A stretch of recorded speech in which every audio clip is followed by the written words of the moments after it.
Hello students, कैसे हैं आप सब। स्वागत है आप सबका एक बार फिर से मेरे इस यूट्यूब चैनल पर। मैं हूं डॉक्टर रवि द्विवेदी और हम यहां पर कर रहे हैं इंजीनियरिंग मैथमेटिक्स।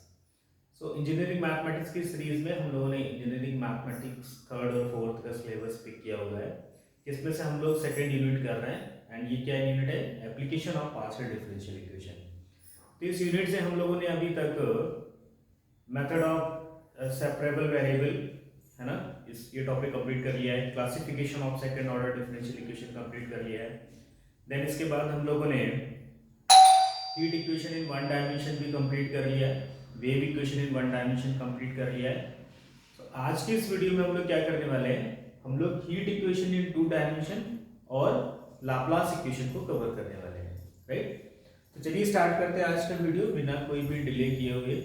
ओके, वीडियो के लास्ट तक बने रहिए, वीडियो बहुत इंपॉर्टेंट होने वाला है। वीडियो पसंद है तो लाइक करें, लोगों तक शेयर करें, और अगर चैनल पर नए हैं तो चैनल को सब्सक्राइब जरूर कर लें। सो बात करते हैं टू डायमेंशनल हीट फ्लो की। तो टू डायमेंशनल हीट फ्लो कब होगा? जब हमारे पास क्या होगा? रेक्टेंगल होगा। क्या होगा? रेक्टेंगल होगा। तो हमने एक रेक्टेंगल लिया हुआ है जिसकी लेंथ हमने अलोंग द एक्स एक्सिस ली हुई है और ब्रेथ हमने अलोंग द वाई एक्सिस ली है। इस रेक्टेंगल की लेंथ जो हमने ए ली हुई है और ब्रेथ जो है वो बी यूनिट ले रखी है, राइट। तो जब हीट इक्वेशन डराइव होगी टू डायमेंशनल के लिए, it will be del u upon del v is equal to c square del 2u upon del x2 plus del 2u upon del y2। Similar है ना one dimension के। One dimension में क्या होता था? सिर्फ del u upon del t is equal to c square del 2u upon del x2 होता था। यहाँ पर क्या है, एक डायमेंशन हमने और ऐड कर दिया, ठीक है। तो ये हमारी हीट इक्वेशन हो गई टू डायमेंशन में। अब बात कर लेते हैं बाउंड्री कंडीशंस की। तो बाउंड्री कंडीशंस की अगर हम बात करें, जब हम y को जीरो ले रहे हैं मतलब ऑन द एक्स एक्सिस, तो हमारा टेम्परेचर डिस्ट्रीब्यूशन जीरो है। जब हम y इक्वल टू b ले रहे हैं मतलब BC के अलोंग, है ना, तब भी हमारा टेम्परेचर डिस्ट्रीब्यूशन क्या है? जीरो है। फिर हमने x इक्वल टू जीरो ले लिया मतलब अलोंग द y एक्सिस, यहाँ पे भी टेम्परेचर डिस्ट्रीब्यूशन जीरो लिया है, और अलोंग AB भी हमने टेम्परेचर डिस्ट्रीब्यूशन को जीरो लिया हुआ है, ठीक है।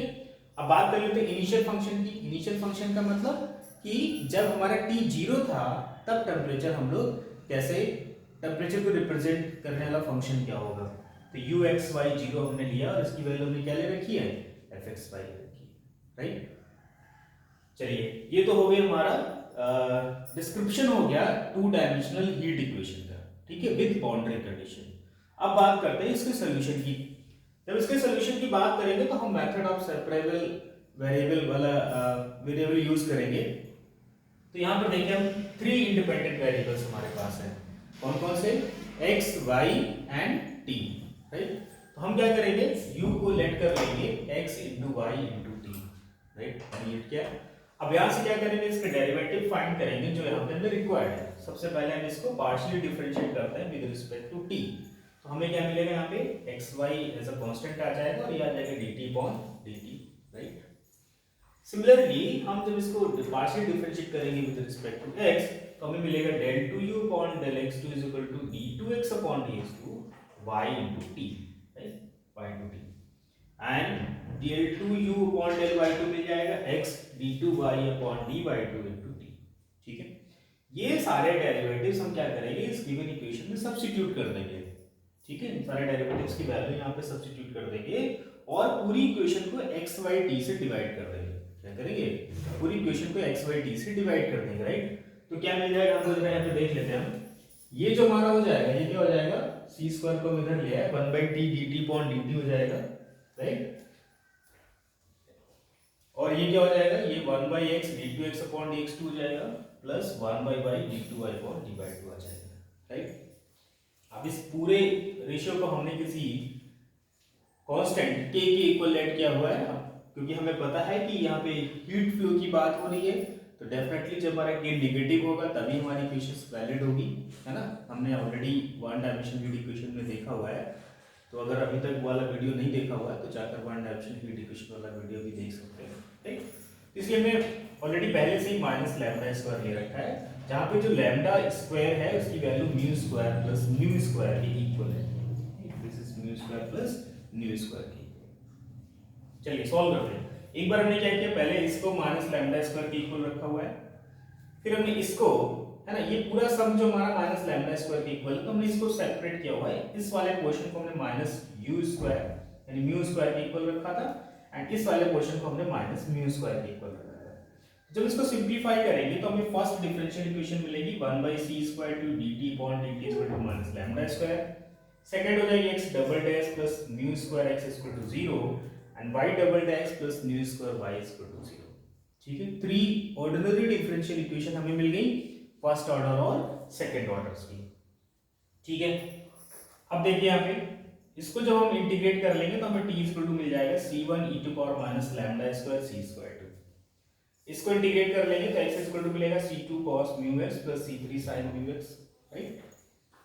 थर्ड वाले को जब हम इंटीग्रेट कर लेंगे तो y इक्वल टू मिलेगा c4 cos nu y plus c5 sin nu y, right. मिल गया ना, x y t मिल गया हमें। हमने क्या किया है, u को कैसे लेट किया हुआ है, u को हमने लेट किया हुआ है x into y into t, तो हमारा कंप्लीट सोल्यूशन क्या बन जाएगा, x into y into t. ये हमारा इसका कंप्लीट सोल्यूशन बन गया। ठीक है, अब सोल्यूशन तो बन गया, लेकिन अभी यहाँ पे हमारे पास ढेर सारे अननोन्स हैं, तो अननोन्स को कैसे हम लोग रिमूव कर पाएंगे, यूजिंग द बाउंड्री कंडीशंस। ठीक है, तो वन बाय वन हम क्या करेंगे, बाउंड्री कंडीशन यूज करेंगे। तो जैसे हम लोग x के लिए बाउंड्री कंडीशंस यूज करेंगे, अगर जैसे हम लोगों ने वन डायमेंशनल हीट इक्वेशन में किया था, तो पहले हम लोग x के लिए जब यूज करेंगे, x 0 पे 0 है, जब x 0 रखेंगे तो ये वाला पार्ट क्या हो जाएगा, 0 हो जाएगा, तो यहाँ से c2 की वैल्यू 0 आ जाएगी। ठीक है, x a पे भी 0 है, तो जब x a रखेंगे तो यहाँ पे म्यू a आएगा, उसको हम लोग n पाई लेट कर लेते हैं। ठीक है, तो ये म्यू की वैल्यू आ जाएगी n पाई बाई a। ठीक है, इसी तरीके से जब हम y के लिए सॉल्व करेंगे तो c4 0 आएगा, और c5 के लिए यहाँ पे आ जाएगा न्यू की वैल्यू m, है ना, m पाई बाई b। ठीक है, यहाँ पे क्या आ जाएगा m पाई बाई b। तो इस तरीके से हम लोग क्या करते हैं, जब ये सारी बाउंड्री कंडीशंस हम लोग अप्लाई कर लेंगे, मतलब सारे ये 1 2 3 4 यानी कि x और y के लिए, तो हमारी जो सोल्यूशन होगा हमारा वो कन्वर्ट हो जाएगा in the form u x y t is equal to, है ना, यहां से c3 बचेगा, यहां से c5, यहां से c1, जिसको c1 c3 c5 ऐसे हमने लिखा हुआ है। इसको सॉल्व करेंगे तो ये हमारा आएगा sine m pi x by a। ठीक है, यहां से हमको मिलेगा sine n pi y by b, right. और ये वाला जो पोर्शन है t वाला, वो एज इट इज लिखा जाएगा, t वाला जो हमारा पोर्शन है into e to power, right, minus lambda square, right. अब लैम्डा स्क्वायर को हमने क्या लेट किया हुआ था, लैम्डा स्क्वायर को हमने लेट किया था mu square plus new square, और म्यू की वैल्यू क्या आ रही है, म्यू की वैल्यू आ रही है m पाई बाई a, और न्यू की वैल्यू आ रही है n पाई बाई b। तो ये हो जाएगा mu square m square pi square by a square, ये n square pi square by b square. ठीक है ना, तो बेसिकली हम यहाँ पे क्या कर रहे हैं, इसको लैम्डा m n लिख दे रहे हैं। ठीक है, लैम्डा m n लिख दिया, इसका स्क्वायर हो गया, c स्क्वायर आ गया, और यहाँ पे t आ गया। ठीक है, हम इसको लैम्डा m n लिख दे रहे हैं। ठीक है, यहाँ पे जो लैम्डा m n की वैल्यू होगी, लैम्डा m n जो होगा वो होगा लैम्डा m n स्क्वायर जो होगा वो होगा m square upon a square plus n square upon b square into pi square. ठीक है, आई होप ये समझ में आ रहा होगा। जब हम x इक्वल टू 0 और x इक्वल टू a लेंगे तो यहाँ पे हमें म्यू की वैल्यू मिल जाएगी, c2 0 मिलेगा। जब हम y इक्वल टू 0 और y इक्वल टू b लेंगे तो c4 0 मिलेगा, न्यू की वैल्यू मिल जाएगी। जैसे ही सारी वैल्यूज यहाँ सब्स्टिट्यूट करेंगे तो हमारा ये सॉल्यूशन आ जाएगा। अब देखो ये हमारा जो सॉल्यूशन है वो m और n पे डिपेंड कर रहा है, तो let's assume this solution as u m n। ठीक है, हमने क्या किया, इस सॉल्यूशन को u m n अज्यूम कर लिया है, और इस पूरे को हम क्या मान लें, इस पूरे को कांस्टेंट मान लेते हैं a m n। ठीक है, तो अगर हम इसका जनरल सॉल्यूशन लिखना चाहें तो हम लोग क्या करेंगे, जनरल सॉल्यूशन इसका हम लोग लिखेंगे लाइक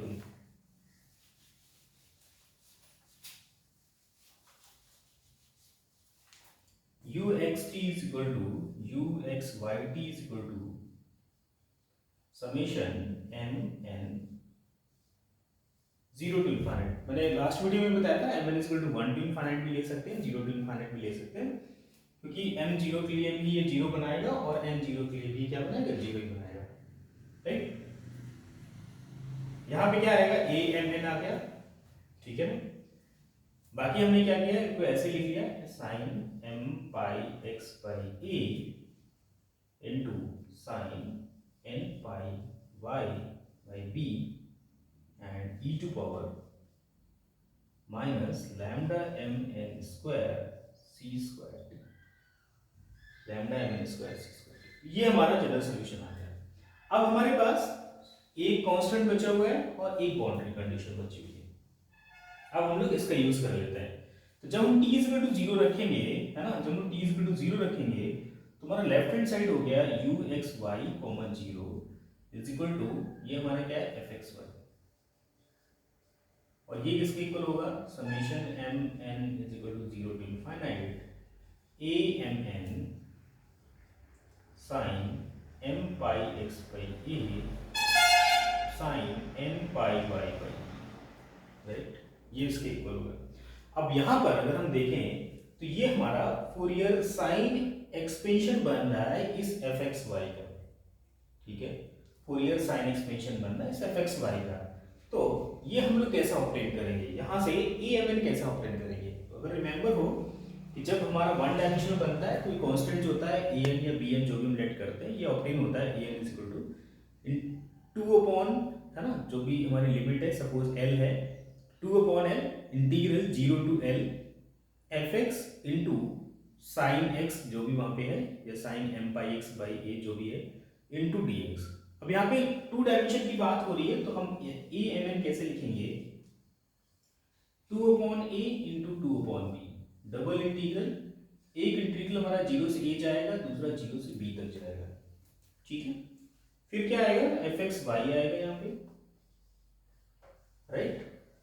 यहाँ पे क्या आएगा, sine m pi x pi m x by a sine n pi y by b, और यहाँ पे आ जाएगा dx dy, ठीक है। एक बार हम क्या कर लेंगे, जो भी इस a वैल्यू को इवैल्यूएट कर लेंगे, ये वैल्यू यहाँ पे रख देंगे, तो हमारा क्या होगा, टू डायमेंशनल हीट इक्वेशन का सॉल्यूशन आ जाएगा, ठीक है। तो आई होप कि समझ में आ गया होगा टू डायमेंशनल हीट इक्वेशन हम लोग कैसे इवैल्यूएट करेंगे। ये उसकी स्टैंडर्ड इक्वेशन है, ये स्टैंडर्ड बाउंड्री कंडीशंस है। ये बाउंड्री कंडीशन जो है, इनिशियल फंक्शन जो है वो चेंज हो सकता है अकॉर्डिंग टू क्वेश्चन, ये चेंज होता रहेगा, राइट। तो यहां तक का जो सॉल्यूशन है विद 4 कंडीशंस, ये जो सॉल्यूशन हमारा है, ठीक है, इक्वेशन 1 इसको लेट कर दो, ये हमारा कॉमन रहेगा, ठीक है। जब भी heat equation two dimensional given होगी, यहां तक का सॉल्यूशन हमारा कॉमन रहेगा। अब लास्ट में हमारे पास क्या बचता है, इनिशियल फंक्शन। तो यहाँ पे fxy हमें नोन होगा हर क्वेश्चन में, ठीक है। तो उसके अकॉर्डिंग हम क्या करेंगे, t0 रखेंगे, amn इवैल्यूएट करेंगे, amn की वैल्यू यहाँ पे वापस सब्स्टिट्यूट कर देंगे, तो हमारा कंप्लीट सॉल्यूशन आ जाएगा, ठीक है।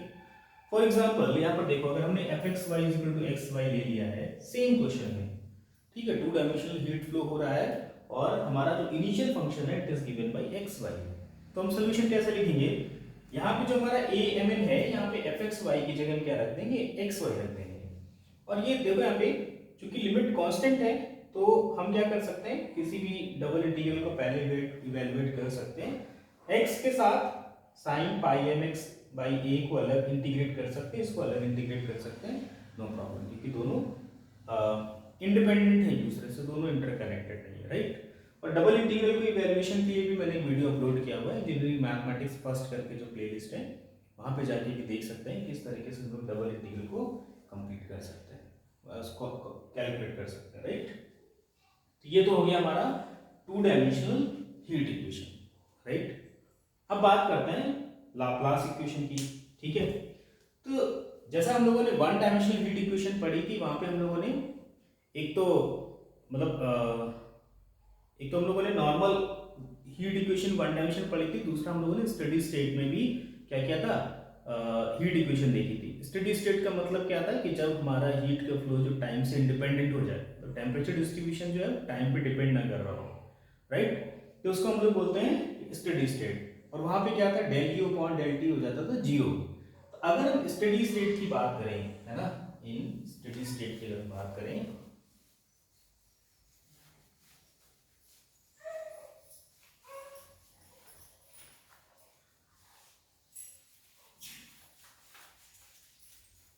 सो इन स्टेडी स्टेट क्या होता है, स्टेडी स्टेट में del u upon del t की वैल्यू होती है जीरो। Del u upon del t की वैल्यू क्या होती है, जीरो। Del u upon del t को अगर हमने जीरो किया है तो यहां से हमें क्या मिलेगा, del two u upon del x two plus del two u upon del y two equal to zero. ठीक है, del two u upon del x two plus del two u upon del y two equal to zero. और ये हमारा क्या है, this is nothing, this is Laplace equation. ये क्या है हमारे पास, लाप्लास इक्वेशन। ठीक है ना, तो टू डायमेंशनल हीट इक्वेशन इन स्टेडी स्टेट और लाप्लास इक्वेशन दोनों की सेम इक्वेशन आती है। दोनों क्या होती है, सेम इक्वेशन आती है। इसका सॉल्यूशन का वही सेम तरीका है। हम लोग क्या करेंगे, two independent variable x y, तो हम इसको एक्स इंटू वाई फॉर्म में लेट कर लेंगे, इसके डेरिवेटिव्स निकालेंगे। ठीक है, डेरिवेटिव्स क्या आ जाएंगे, del two u upon del x two आ जाएगा, d two x d x two into y, और del two u upon del y two की वैल्यू क्या आ जाएगी, d two y upon del y two into x. ठीक है, ये दोनों वैल्यूज यहाँ पे सब्स्टिट्यूट कर देंगे और एक्स वाई से डिवाइड कर देंगे, तो हमें मिलेगा वन बाई एक्स, है ना, d two x upon d x two is equal to minus one by y d two y upon d y two, और इसको हम लोग लेट कर लेंगे कोई कांस्टेंट के। ठीक है, यहाँ पे क्या होगा, एक ये इक्वेशन मिलेगी इक्वल टू के साथ और एक इक्वेशन मिलेगी इक्वल टू के साथ। तो बेसिकली इन दोनों को अगर हम अलग अलग करें तो x double dash minus k x equal to zero, या फिर x double dash sorry y double dash plus k y equal to zero. ठीक है, अब यहां पर क्या होगा, देखो हीट इक्वेशन में फिक्स था कि टाइम के साथ साथ क्या होगा, हमारा जो टेम्परेचर डिस्ट्रीब्यूशन है वो रिड्यूस होना चाहिए ना। टेम्परेचर का जो डिस्ट्रीब्यूशन वो कम होना चाहिए, जैसे टाइम इंक्रीज करेगा टेम्परेचर की वैल्यू क्या होनी चाहिए, कम होनी चाहिए। वेव इक्वेशन में भी यही सेम चीज था, जैसे जैसे टाइम इंक्रीज करेगा जो डिस्प्लेसमेंट होगा with respect to equilibrium position वो कम होता जाएगा। पर यहाँ पर अभी ऐसी कोई कंडीशन नहीं है। ठीक है, अगर ये स्टेडी स्टेट हमारा, अगर हम टेम्परेचर डिस्ट्रीब्यूशन की बात कर रहे होंगे तो हम के निगेटिवली सॉल्व करेंगे इसको। ठीक है, सिमिलरली अगर हमारा वेव इक्वेशन से हमने लाप्लास इक्वेशन अराइज की, वहां पे भी अगर हम del two u upon del t square को जीरो ले लेंगे तब भी लाप्लास इक्वेशन बनेगी। ठीक है, मतलब एनी हाउ अगर लाप्लास इक्वेशन बन रही है तो उसकी बाउंड्री कंडीशंस या फिर ये जो के की वैल्यूज है वो चेंज होगी according to the situation, according to the question. ठीक है, तो हम ये फिक्स नहीं कर सकते हैं अभी से कि हमें जीरो लेना है कि पॉजिटिव लेना है कि नेगेटिव लेना है। राइट, हमें क्या है, बस इन दोनों इक्वेशंस को फॉर इंडिविजुअल के लिए सॉल्व करना है, जो भी बाउंड्री कंडीशंस गिवन होंगी को अप्लाई करना है, और नॉन ट्रिवियल सॉल्यूशन, है ना, नॉन ट्रिवियल सॉल्यूशन हमें ऑब्टेन करना है। नॉन ट्रिवियल का मतलब है कि जो जीरो ना हो, बिकॉज क्योंकि ये इक्वल टू जीरो चल रहा है तो यू जीरो तो इसका एक सोल्यूशन होगा ही होगा, इसमें कुछ भी फाइंड करने की जरूरत नहीं है। वो एक ट्रिवियल सोल्यूशन होगा जिसमें से कुछ भी, है ना, नया हमें ऑब्टेन नहीं होगा। तो चलिए क्वेश्चन देख लेते हैं किस तरीके से हम लोग लाप्लास इक्वेशन के क्वेश्चंस को डील करेंगे।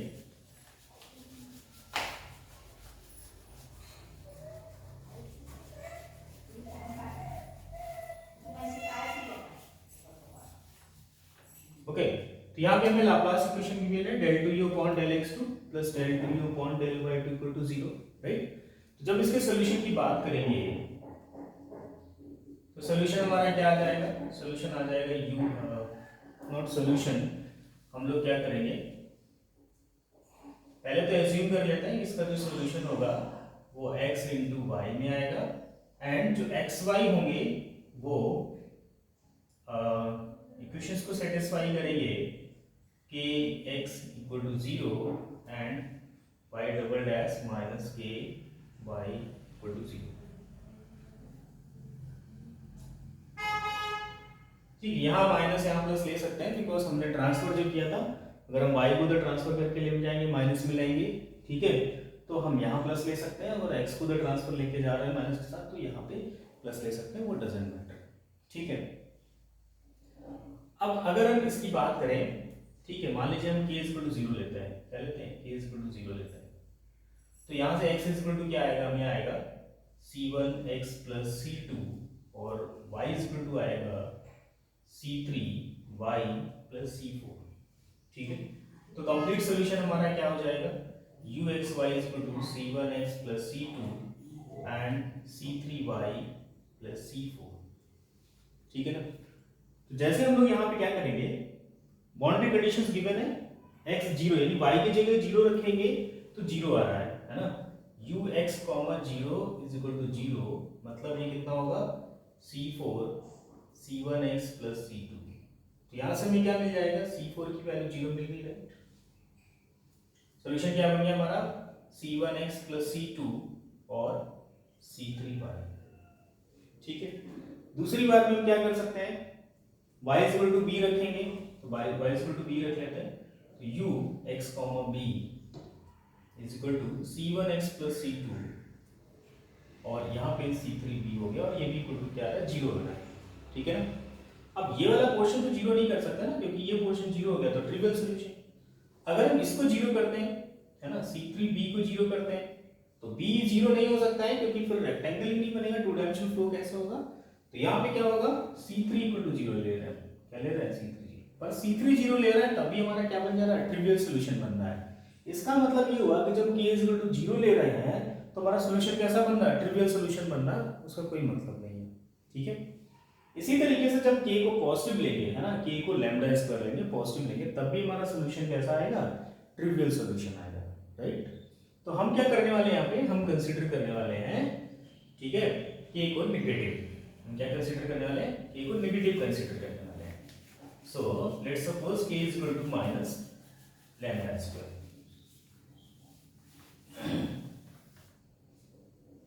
Let's say k is equal to minus lambda square.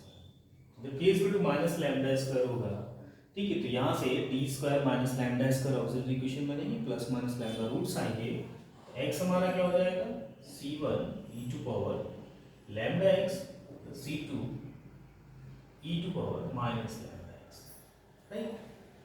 y equal to क्या आ जाएगा, अब यहाँ पे माइनस लैम्डा स्क्वायर लिया, मतलब ये प्लस का हो जाएगा, तो D square plus lambda square आएगा, मतलब आयोटा के साथ आएगा, तो y हमारा हो जाएगा c3 cos lambda y plus c4 sin lambda y। ठीक है, अब इस पे कंडीशन से अप्लाई करते हैं। कंप्लीट सॉल्यूशन बनाने के बाद हमारा कंप्लीट सॉल्यूशन हो गया c1 e to power lambda x, c2 e to power minus lambda x, c3 cos lambda y plus c4 sin lambda y, right. Apply करते हैं कंडीशंस, तो जब y इक्वल टू 0 रखेंगे तो 0 आ रहा है, y इक्वल टू 0 पे ये c3 बचेगा, ये 0 ही हो गया, तो यहाँ से क्या आ गया, c3 इक्वल टू 0 आ गया, right.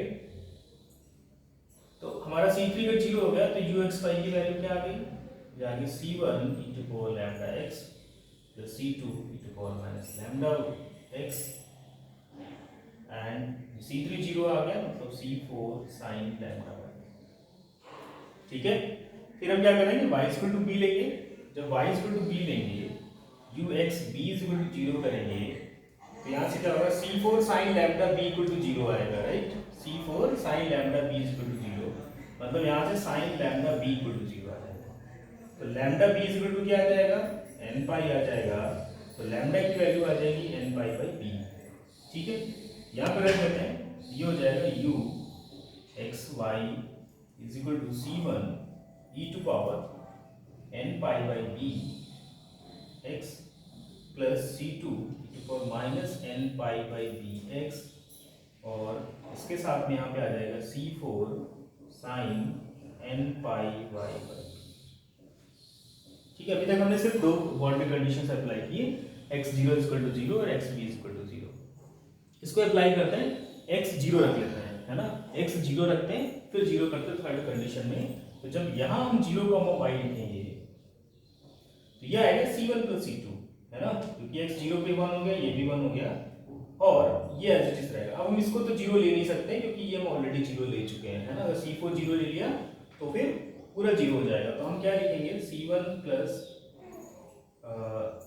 u0, y twice c1 + c2 = 0, मतलब c1 = -c2।